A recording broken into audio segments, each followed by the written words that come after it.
Pete, thanks very much for joining us today, being our first experimental guinea pig on the Future Leaders series podcast. So the idea of this is that we want to kind of give a slightly more junior demographic an idea of what good career pathways look like. Mm-hmm.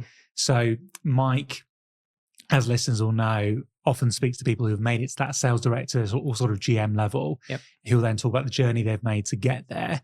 We want to talk to people that are on that journey, so that we can really bring to life, well, what does it look like when you're in the middle of it? So what we want to get into is a bit around what your journey's been so far, what the future looks like for you, and then we'll dive into a couple of other topics around how you approach personal development and anything else that sort of might be of interest. So sounds good. Dive into it. Yeah. So kick us off. Talk us through what's the journey been to date? What's brought you to this point? Okay. Yeah. So a bit of a snapshot on myself. I was born in Kiama down the south coast of New South Wales. Youngest of 4, so got a pretty big family. They've all had 3 kids each now, so proud uncle of 9 nieces and nephews. So family's always central for everything I've done in my life. I did all my schooling in Sydney, and then I went down the path of sort of business, international business and marketing.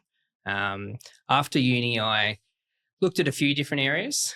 Sort of commerce business sort of sets you up for a number of different sort of areas or roles.